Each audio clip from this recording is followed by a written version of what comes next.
Good morning. Welcome. Welcome to this morning's final presentation of our church's commitment to honor our land ancestors in the Theology of Place series.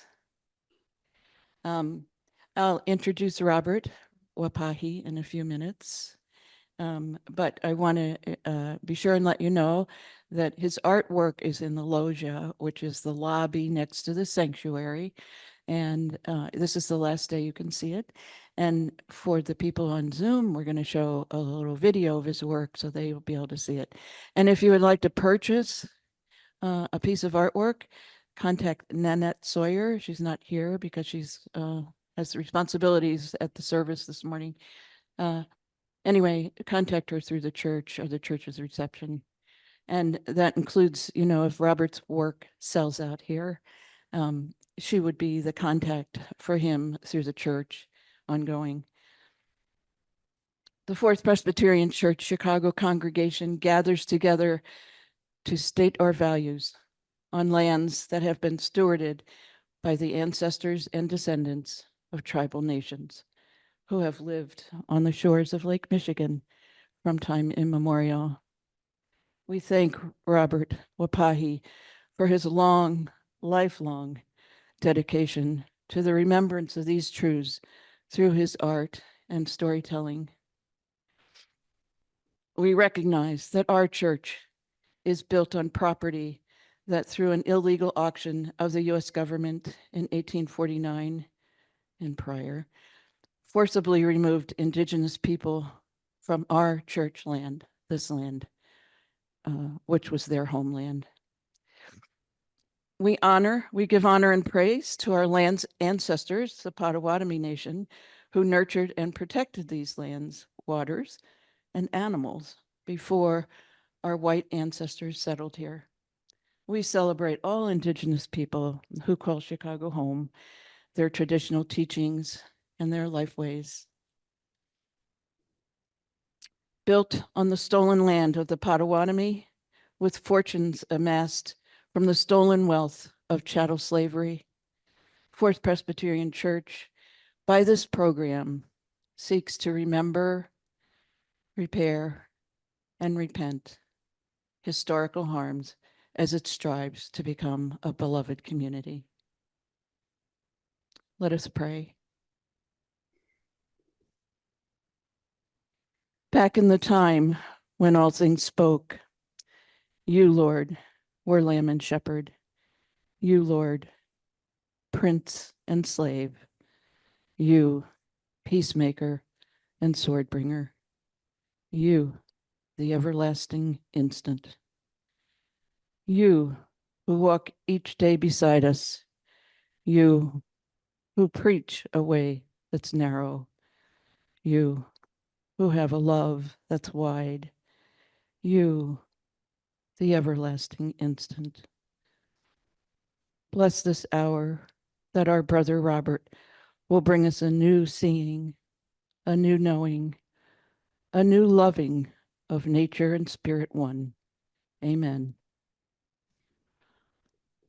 Thank you. We will first show a short video called Behind the Scenes. It's pretty short with Robert. This is from the American Indian Center, and Robert just saw this morning, so he didn't even know it existed. But they had Robert, the old building of the American Indian Center had Robert do some murals on the inside. So we'll show the short video first, and hopefully people on Zoom and ongoing, this will live forever. Hopefully on the Fourth Press website, we'll be able to see a representation of Robert's work. People who don't have access this morning to the loggia or the artwork, Robert's artwork. So just again, invite those present to view Robert's work in the loggia. And if you would like to purchase a piece, please see Nanette Sawyer or contact her through the reception desk. Okay, we'll show the video now, and then Robert will speak.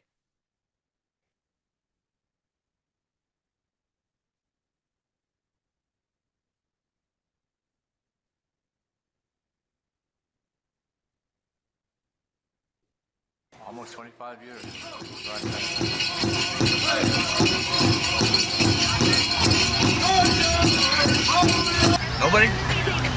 Nobody sees a human being in there. He's not good looking, but he's in there. Could be a sheep. A truly treasured member of the community who has done a number of things here on the walls and of rather grand scale. He does this from his heart. He does this out of love and does it with a value, not expecting anything in return. If you look at his art, you never see his signature. I asked him about that one day, and he said, well, when I look or I dream of a picture of a painting, I never see my name there, so I don't put it on my art. Again, truly a treasure and an example of the people that have helped support and serve the center here through all of the years. I've done as much as I can to take away the idea that you're inside of a building. I wanted to get rid of as many of the straight lines as possible and put as many dimensional objects in it as I could. So I used bark that they were bringing in here for different events. One of the first paintings there is on the ground, Sharon's, and it was used to give it a foreground. So it is many times very much a joyous surprise to see his art on the walls where it was bare just a few days before. Artists, for the most part, are illusionists. We try to create something where there isn't actually anything. What I like about painting is that you have a flat piece of paper, no dimension, anything, but you can make it look like 1,000 miles of prairie, 1,000 miles of sweet grass, 1,000 miles of anything. Stumbled into art. I never went to art school, never went to any kind of training. I kind of learned it by accident because of a New York City bus. And it's kept me from doing honest work. I was a musician for a long time, so I was a pianist, and a drummer. And this is what I've been doing throughout the building for 25 years. A lot of them are covered up and gone, and they represent just 3 of the major foods that have been transported to the rest of the world and created an economic base for them. But for us, it was more of a connection with the land, to actually grow something and see it produce and help the people continue on. Because that's the only purpose of life, is to propagate itself. It's not here to be made a profit of, to gather a bunch of wealth and, oh, I got more money than anybody else. The meaning of life is just to propagate the species, to show that everything is basically natural. There's no straight lines in nature anywhere. Not on this planet or any other planet they've walked on or observed through telescopes. In the sky, in the living creatures, in the plants. Not a straight line anywhere.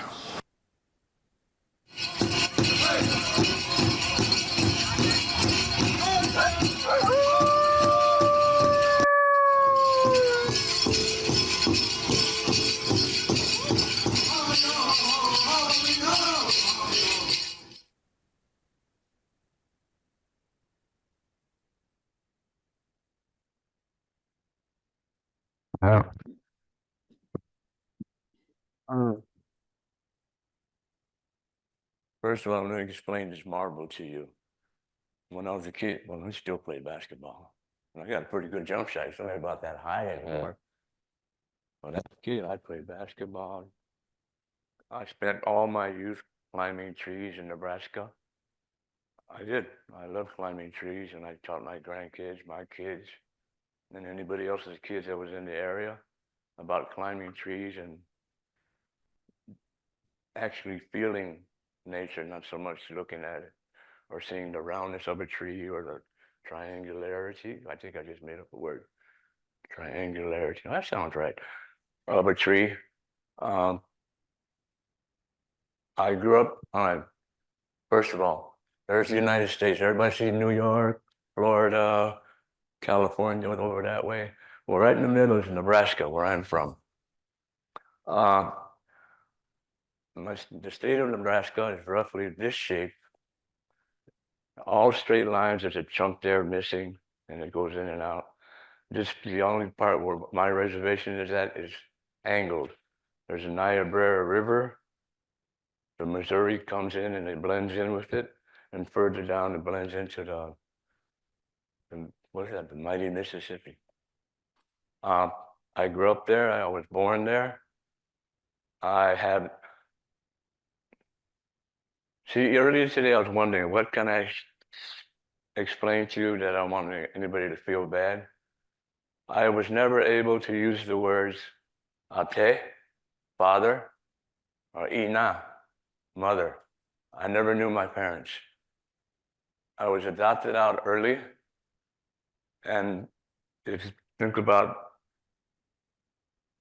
I don't like using the word prejudice. My mom was not, is ostracized the proper word when you're disconnected from the family, because I'm pretty sure she hooked up with a migrant worker. And this is back in 1945. I was born in March of 45. So we calculated back, me and a couple of my cousins. So we figured on D-Day, they was fooling around. And resulted with me. If they had walked by me in any time in my life, I wouldn't have known them. Wouldn't have recognized them, wouldn't have known who they are, or anything like that. I was adopted out, and that was a local, not local, it was throughout Canada, well, throughout all the Americas. When you ever hear me mention the word home, I'm talking about everything from Alaska down to Tierra del Fuego. All that is, I consider home. The Western Hemisphere, I guess you'd call it. That's enough of the sad part. I grew up with stories. Stories is our way of teaching about geography. We have a story about a bear, Mato, chasing some little kids. Kids hop up on a platform, they see a rock outcropping, and they say a quick prayer, and the rock begins to rise, slowly getting taller, and the bear,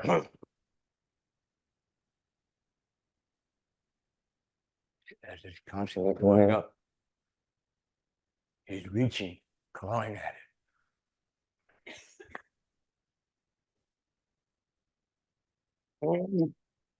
We see a frustrated bear. It's awful. That was a geography lesson. We call that Bear Butte. In Wyoming, you call it Devil's Tower. That's our story of how it came to be. So there's one geographic, 5 syllables, our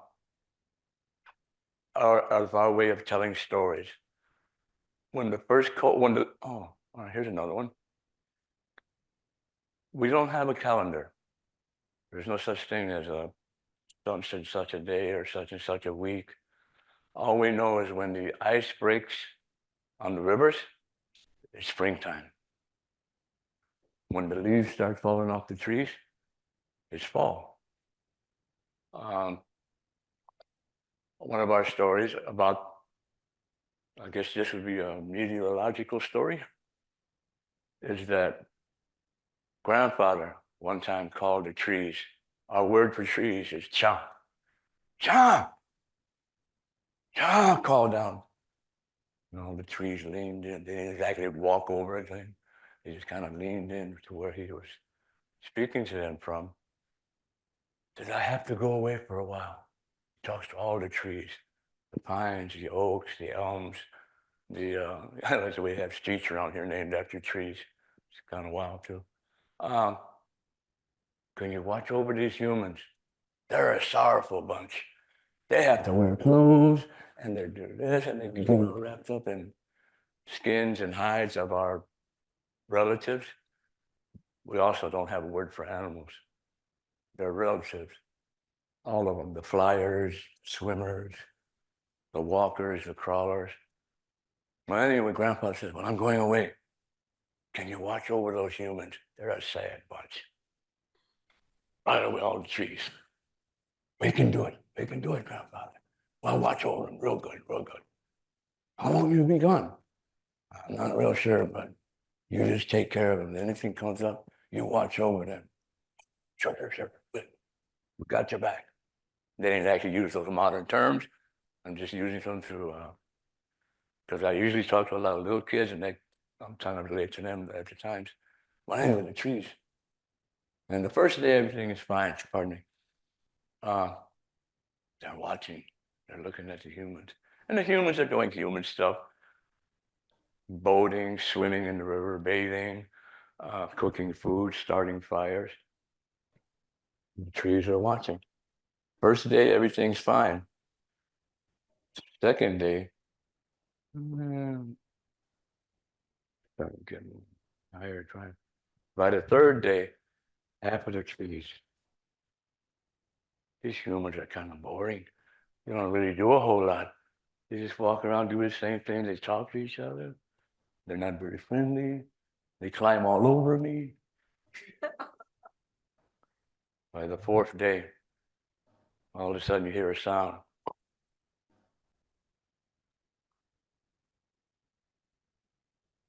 Over half the trees have fallen asleep. And their grandfather comes back and he hears this noise. And he sees them.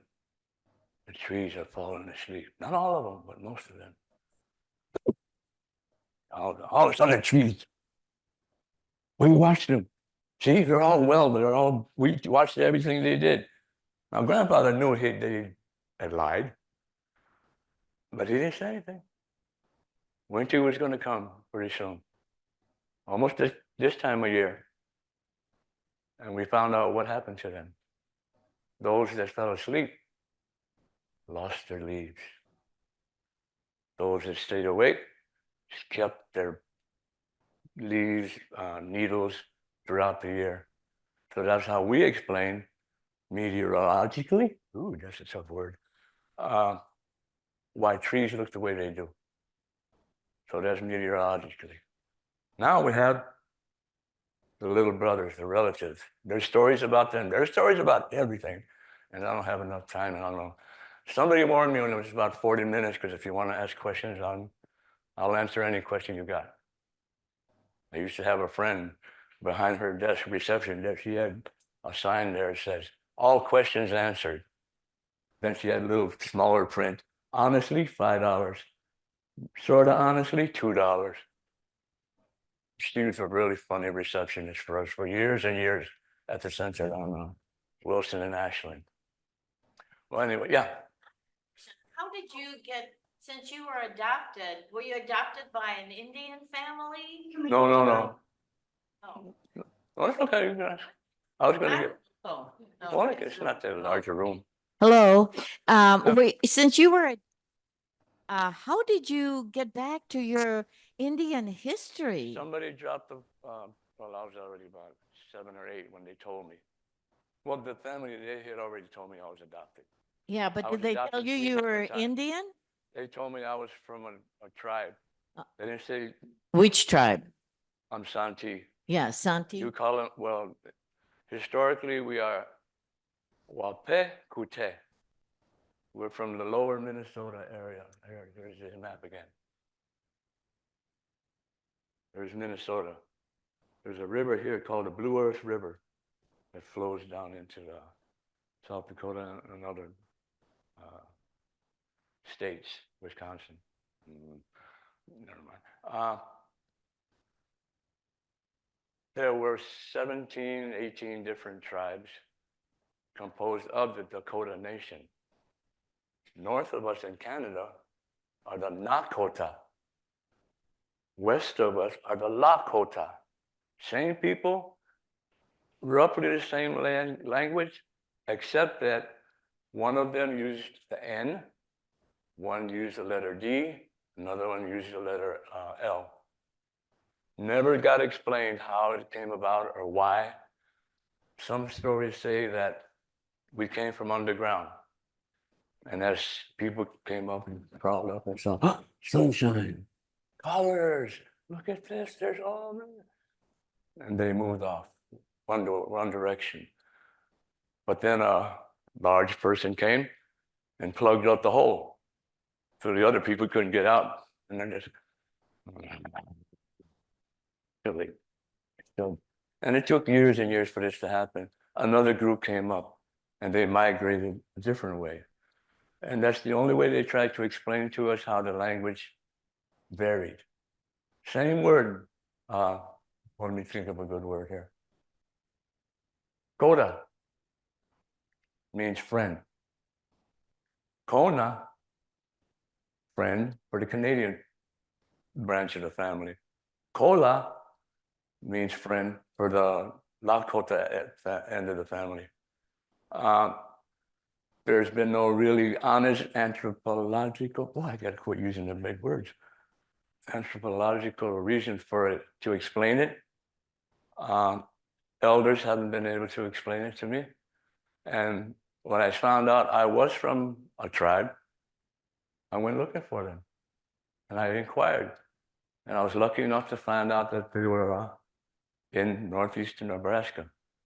We had been moved from Minnesota over to Crow Creek, South Dakota, spent one winter there during the reservation times, lost half of the people, and the rest were sent down to Nebraska, where I came up there 80, 90 years later.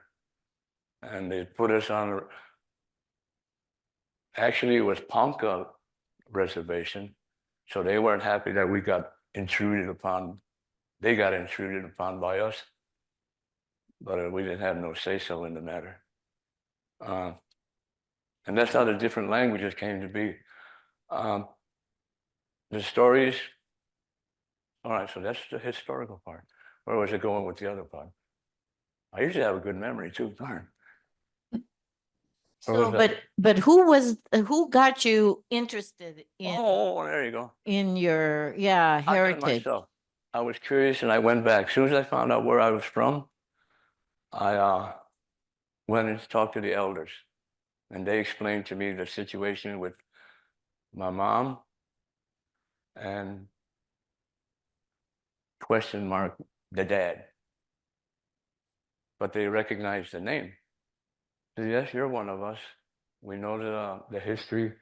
We know why you're not here. And this was years later. I was 10, 11, 12. But I was curious about it all the time.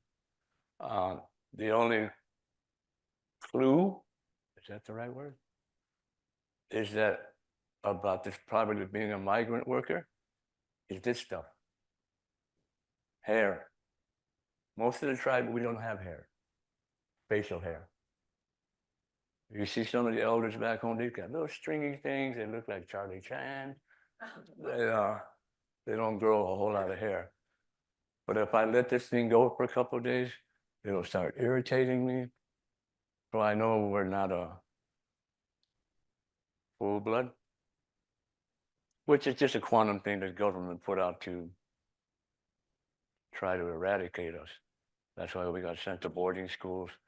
And we learned what you consider the traditional way. Our way of learning, there's nobody sees the back of anybody's head. We all sit in a circle. When I was going to grammar school in Indiana, St. Louis, right here at Springfield, Illinois, I had gone in a classroom and being, I don't know, different. I wasn't used to having a person like, well, anybody speaking to me, but I'm also looking at the back of somebody's head. It was very uncomfortable for me. It seemed wrong. It was kind of like how I feel now when I look around this room. I don't know if you remember me saying anything earlier, that there's no straight lines in nature. Not in you, him, her, the flyers, the swimmers. The elders told me, make the best of it. We don't know what to tell you about Ina or Ate, but we'll help you any way we can. So I would make regular visits to Santee, Nebraska. Where originally we were called Wapahi Kute. They shoot in the woods, run by Blue Earth, Minnesota. But when we moved, they gave us another title again. They were always adjusting our titles and giving us whatever is comfortable for them. Uh, Different names. But anyway, and then I would learn stories from them. I would learn stories that go back ages and ages ago. When she spoke earlier, when she began that phrase, in the time when all things spoke, the flyers, the swimmers, that's one of the stories they would tell me about. There was a time when it was kind of like it is now. There was no bright sunlight. There was no darkness of night. It was pretty gray. And um, someone came, and there was hunting. The young people would hunt, the older people would hunt, everyone would hunt. But they learned how to dry meat, salt it, hang it over a tree, take their nap, wake up, and there'd be something to eat. But one time, they told me, trickster, was following them, and he gets hungry like everybody else. And he could change shapes. He could be a flyer or a swimmer. And while they're sleeping, he would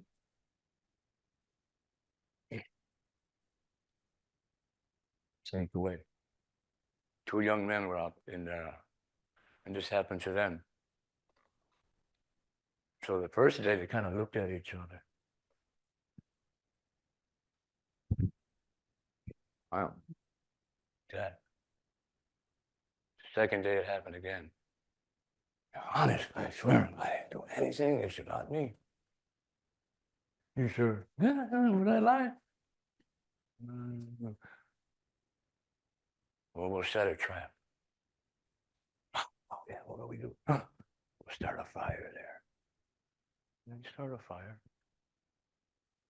We'll go hide over here. We'll make a bedroll, roll up some blankets, stuff them full of leaves and branches.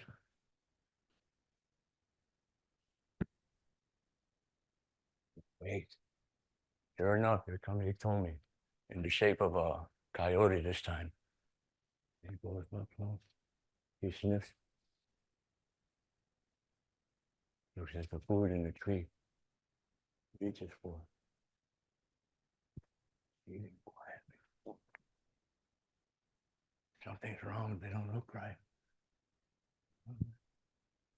And sure enough, the boys are watching. After he gets his full stomach, he's kind of.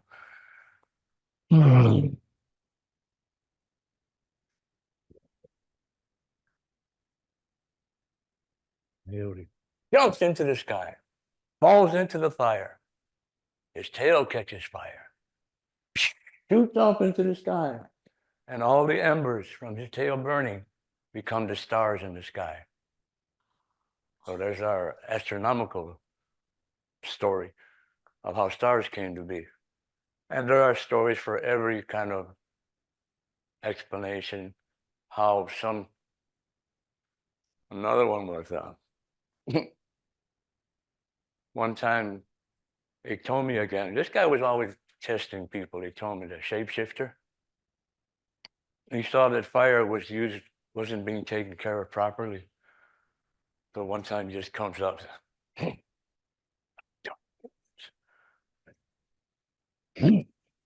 no more fire for the humans. He took it up to me. Stood there and just guarded it. No more fire. Winter was coming. The relatives say, yo, we got to help those poor humans. I know. We'll sneak up. We'll go to Tommy's cave. He had a cave up in the hill. We'll get the fire. We'll bring it back to you. Can you do that? Oh, we can do anything. I can fly. We can swim. We'll figure out something. One little creature goes up there. Igmoo, all black cat. Think of a Halloween cat. Nice long whiskers, all black. He's going to go up there, reach for the fire.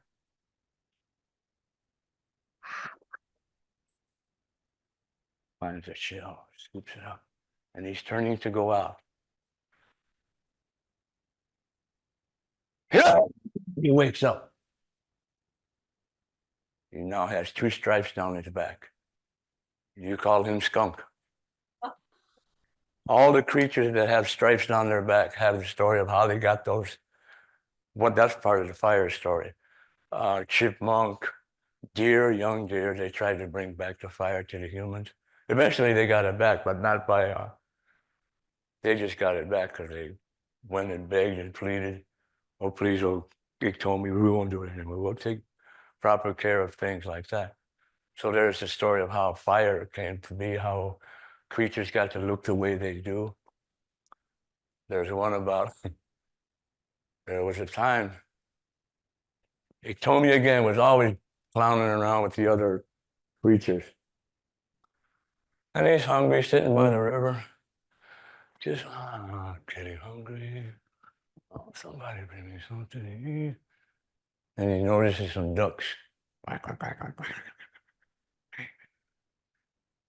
Swimming around. How can I get them on shore? Iktomi doesn't like water a whole lot. Oh, I know what I'll do. I'll sing a song.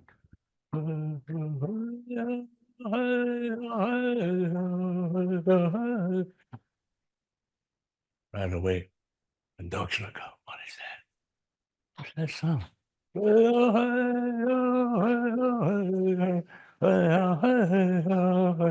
And they get curious and swim closer to him.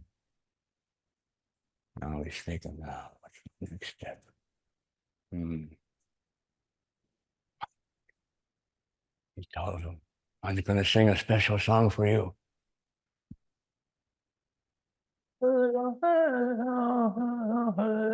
You must dance to it. Well, we're not coming out of the water, but you have to come out, or else it won't work. Gradually, it looks, okay, and then he started dancing slowly at first.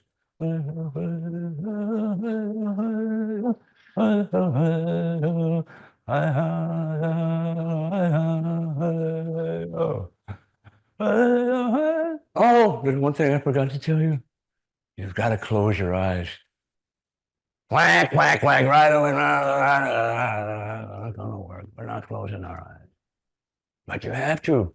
This is a great power that will make it work better. No, we're not doing. But gradually they got tired. They started.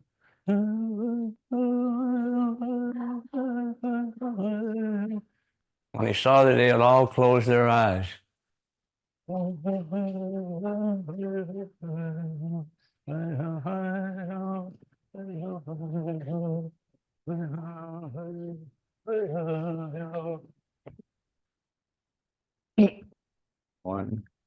another one, put him in his bag.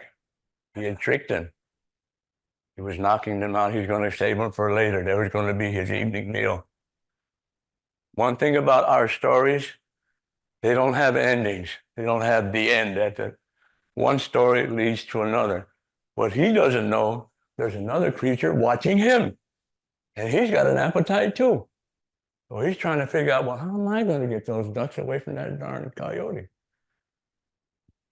Oh, comes around.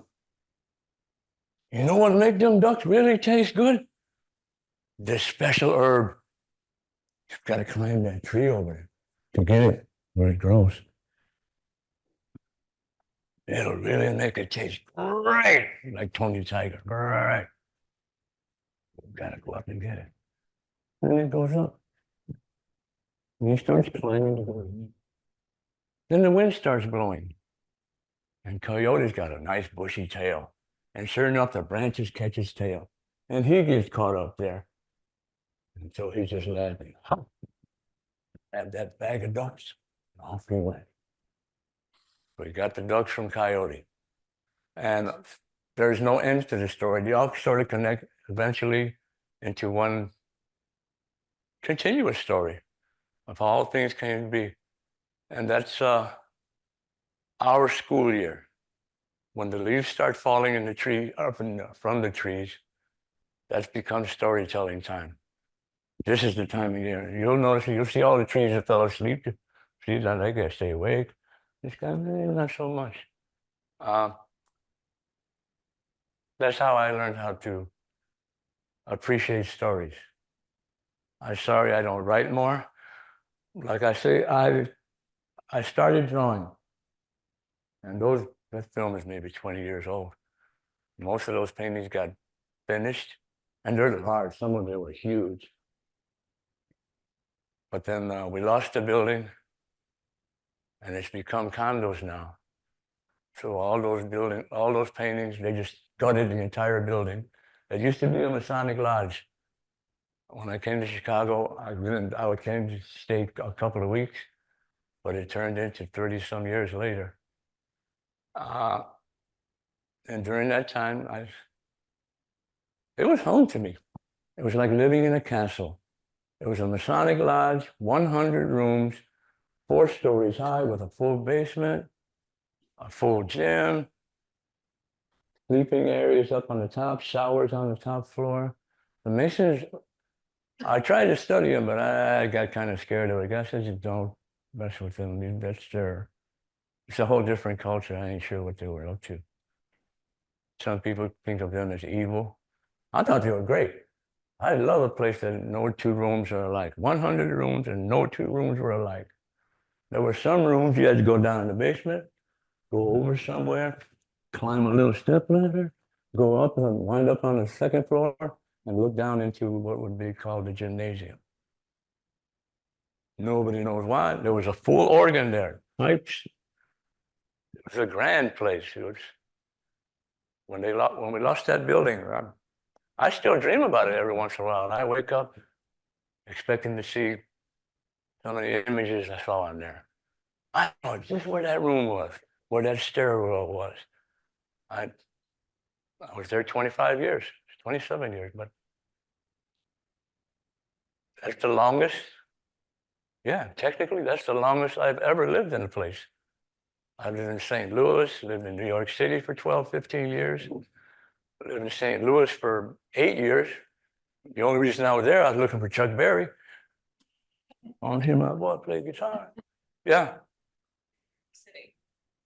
After I figured out how to draw fairly well, a guy told me, you got to go to New York. See what they like the stuff you draw over there. So I did. He didn't bother to tell me that every other person was an artist too. A musician, writers, actors, theater people, visual artists, every kind of art form in New York. I loved it because I got to, one example personally for me, I don't very often wear traditional clothes in public. In New York, people from all over the world are wearing dashikis, they're wearing their native outfits from their countries, their land, South America, Africa, Asia. Anytime, any day or night. There's 5 million people crowded together. One thing I liked about it, that I'm not too wild about every other place I've ever lived in, there are big pockets of one nationality or another. In New York is too crowded. Think of a place 15 blocks wide, 200 blocks long. They gotta live together. They got no choice.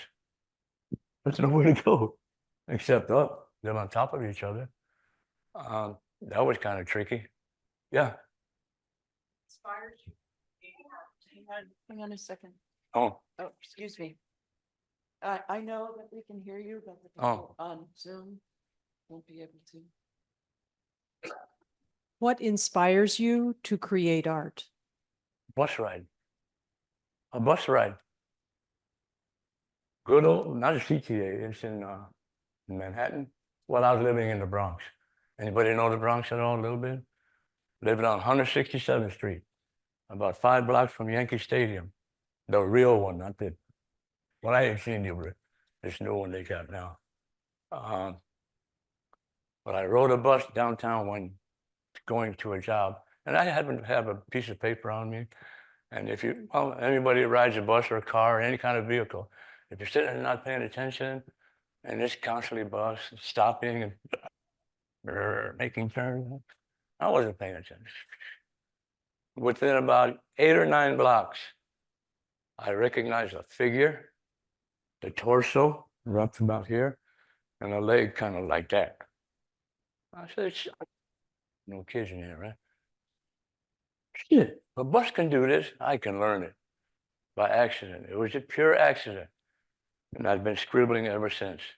And I was 43 years old. But other than that, I was a piano player, percussionist. There ain't a, yeah. Oh, Robert, I just wanted to know a little bit more about the American Indian Center here. So it seems like it was in existence for a long, long time. Do you know how it got started? It started in 1953. We had a original building was 411 North LaSalle. Then the rents got big. I don't know, back in the 53, 54, 57. We moved up to Sheridan and Irving. Right now there's a building, there's a gas station on one side of this corner. Directly across of it is a mirror image of the building that we lost. It was torn down eventually to make for a gas station. It has eagles all over it. I think that's what attracted the elders to it. They saw the eagles and said, oh yeah, that'll work. It was a sign from somebody, this is we're gonna have a place. And then the Masonic people were, I don't know why they were left. For 3 years, we shared the building with them, but they eventually moved to somewhere else. Matter of fact, there's a Masonic lodge about a block away from where I live, in Jefferson Park. And anybody ever been in a Masonic lodge, you'll recognize the decor, the structure of the building. There's no two rooms alike again. That was one thing about them. They were architect based, something like that. I don't know what the proper word is. And they always had these secret passages. Rooms that you'd have to climb the basement to get up to. Go outside, go into an alley, come back under it to get into it. And I heard that it went all the way back to medieval times when the Masonic lodges and there's 2 or 3 other groups that were community-based or people-based or something, neighborhood-based, that had that commonality. And it's one of the things that got me to, I do a little writing. Every once in a while, I make up a few statements. Here's one. I've just found this book. I go to secondhand stores. They used to have it's a guest book, but it's blank pages. That's an excellent drawing book, and it's got little borders on it. I can make postcards out of every one of these pages. It's got a place where you can fold it, and I do. From this book, I could probably make, if I do it right, 150 cards for $5 a piece. This book cost me $2. I forgot what I was going to say. See, one of these days I'm going to invest in a good memory. Any questions, or you want me to just keep on rambling? Because I can ramble all day. can tell I you just stuff I just that- keep going back to the American Indian Center Oh. because a lot of us don't really know about it. I know they don't have public programs where, like for us, it's really seems to be centered on Social services, it was social meant to be activities and services a place to, where we could be ourselves. yes. It wasn't But meant to be another the club. center now, where is the It center still now? is, but it's a smaller place. Throughout the years, throughout the 27 years I was there, the population have gradually spread out in the city.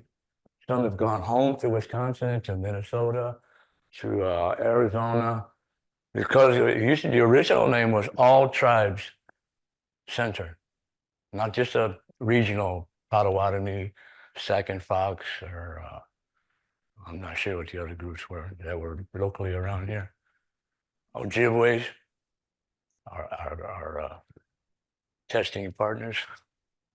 But it was originally intended to be a place for us to get together, especially because this was one of the major relocation sites. There was a government program that would send people to Cleveland. People from Arizona had to come to Cleveland, from Seattle went to Cleveland, and this Chicago was the, and what they would do, they'd give us money, get us here, and give us maybe a 1 month's rent. After that, we were on our own. We didn't know the city, we didn't know anything. A lot of us wound up in a neighborhood called Uptown, if you know Chicago pretty well. And that was purely a country and western neighborhood. So there was another little meeting of tribes against, what's a polite word? Rednecks? No. Hillbillies? Not exactly. Country people. So there were notorious incidents in Uptown for a long time, probably still goes on, but we've all moved on. That was what closed that 100-room building. Yeah. So the program, so the program was a federal program. Was it, Yeah, we really- had, was the purpose just to get the Native Americans off the reservations into cities? they wanted us to stop being tribal and be more general population, which meant we had to cut our hair, we had to stop speaking our language, singing our songs, praying to our Great Spirit. It was a demoralizing, well, it still is, it's a demoralizing, have your identity constantly questioned, asked about, and told it's not good enough. You do it our way or no way. And given their way, they almost succeeded. We were down to, remember when I told you everything from Alaska to Tierra del Fuego was home? That's 20 to 30 million people that were removed through violence, disease, and just greed. All wars are about greed. You can put two of the friendliest people next to each other, but one eventually will want something the other has. That's all a war is about. It's greed. And we were just, and not the thing that we were the only one hurt by it. Every people has had their turn at the top and at the bottom. There's another connective that we can relate to everybody else with. Yeah. So did you, when you were growing up, moved all over the United States and got schooling in all different schools, or how did that work out? I for you? went to, pardon me. I went for a couple of years, I went to a Catholic school. One of my elder aunts died about 4 days ago. And I went to a service, Irving Park and Austin, around that area. And it's a beautiful chapel, just like the one you have here, per se. But I noticed there's no altar. Not the altar I grew up with, recognizing. There's a pedestal here that has the, what do you call that? The tabernacle, where you open the door and put the stuff. And we weren't allowed to look at that, I know that. They would tell us right away, you're not allowed to look at it. That's why it was up on the altar in the center of the thing. On the other side was another pedestal, had where they kept the wine, the cruets, the water, or whatever that other stuff they used. And I hadn't been in church, I'll be honest with you, I hadn't been in a Catholic church in 77, 78, when my third or fourth child was born. She wanted him baptized, and okay, fine. I wouldn't cause any strife in the little family I was working on. But it was a completely different, I didn't recognize it. The movements were different. I remember I almost was an altar boy. Just think of that. What I was going to be, wow. They used to have these 4 bells that every time a priest would say, Kyrie eleison, Kyrie eleison. They don't do that. And I was kind of waiting for that. What's going on here? The church was beautiful, architecturally, gold leaf all over the place. But I had been away so long, I hadn't known about these. Well, I don't know if I would have cared, but it was just striking to me. So 50 years later, see, what have they done to the services? What really caught my eye was when I walked in, there's a set of drums, a set of bongos, a couple of electric guitars. I thought I was in a concert hall here. I played Carnegie Hall one year and I didn't see that many instruments, brand new. Man. It was, so learning never ends. And for me, I learned, wow, things change. I don't like them all the time, but it's life. Get used to it or not. And so when you were growing up, when you moved, were you moving from reservation to reservation or with No. your adopted family? I went to about a year and a half of high school, and I saw that wasn't going to be the answer for me. I became, me and two of my buddies, we roamed the whole northwest section of the country, hoboing, 56, 57, 58, 59. Up in the top, I signed up for the service. I think that was 64. I went to, there used to be, I don't know, remember carnivals? They would come to the neighborhoods and there'd be palmists, fortune tellers and stuff like that. Well, I went to one at, well, I think I was 18, 17 or 18. You're not going to live past your 21st birthday. I didn't think nothing about it at first until I got to Vietnam. My 21st year, I was scared to death every day. I was there for 27 months. But when my birthday came and I made it to 22, that was a great relief to me. It didn't help a whole lot, but psychologically, she was wrong. And I had not faith in it, but I was always concerned about that. Is this going to happen for real? Does that person actually see something? Because every once in a while I look at my hands, but I don't even remember which hand it was. Because I remember this hand has a large scar on it, because when I did go to that Catholic school, I was writing left-handed. And remember those three-sided rulers? They were sharper than heck. There'd be no left-handed people here. Well, I learned how to write right-handed. But my one protest was, I wrote it so it looked like a left-handed person. So that was my personal protest. I never said anything, but that's why, I don't know, school was never that attractive to me. I like the idea of learning. I love the idea of learning. But the methods are sometimes, here goes another good word, questionable.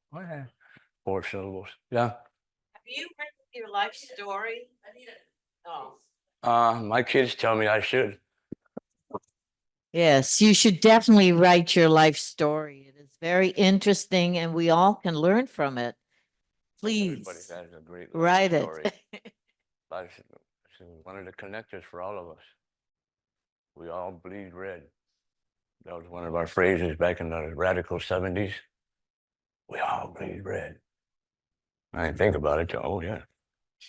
I got a cat who thinks I'm probably the worst buddy in the world. She's always testing out her nails with me.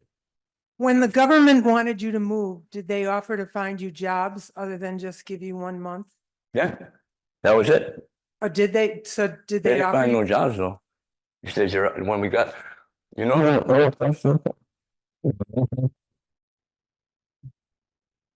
I said, oh, where is that? There's a huge post office there. Well, it used to be a post office. Top floor, in the back, in the corner in the dark, was the BIA office. You went there, You got a check, a month's rent, and an address to go to, maybe 2 or 3. And you'd go there, and that was So it.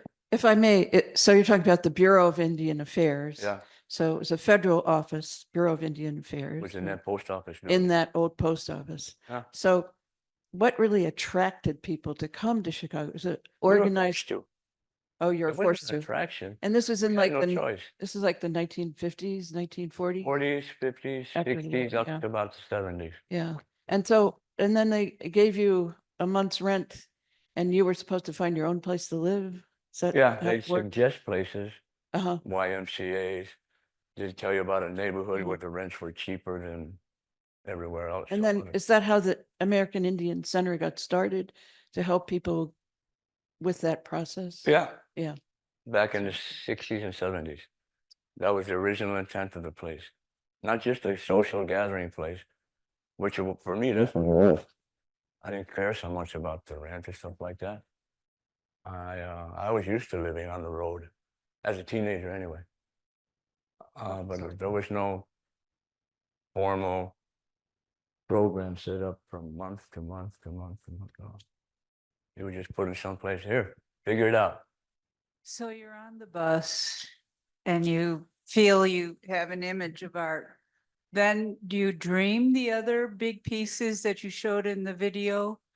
No. Or I do murals in people's homes, but the only advertising I do is that people tell other people, their friends.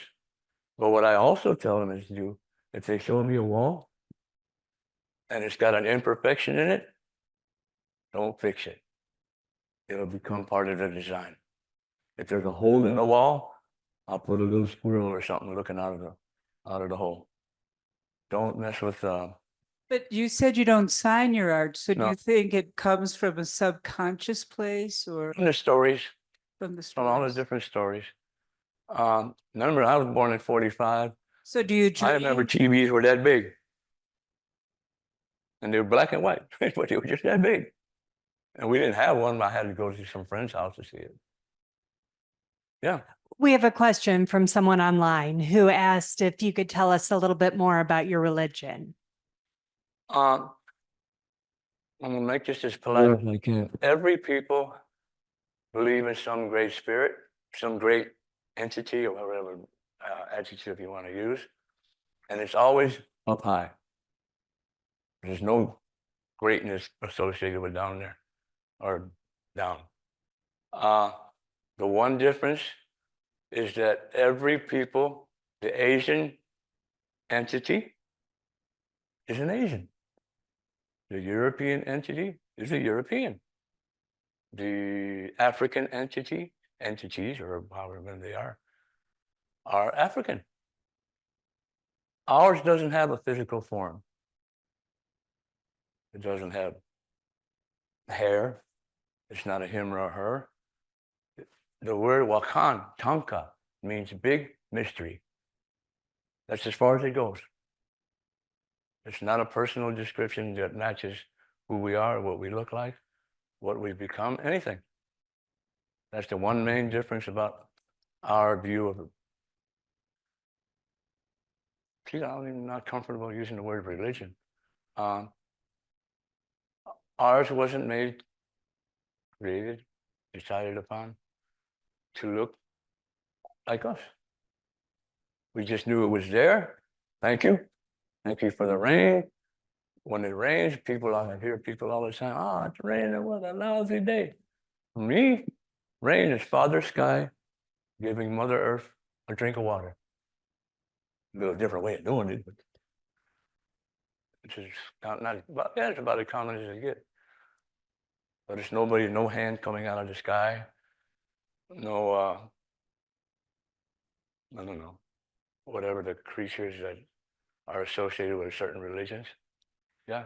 Thank you. Thank you, Robert. And on that note, we thank Tonka for this blessing of bringing you here to talk to us today. Hopefully, this is not an end. We won't talk about this as being an ending, like it's a story that continues. And I just want to remind people that your artwork is in the hallway by the sanctuary, which we call the Loggia. And if people want to purchase your art, they could do it through contacting Nanette Sawyer.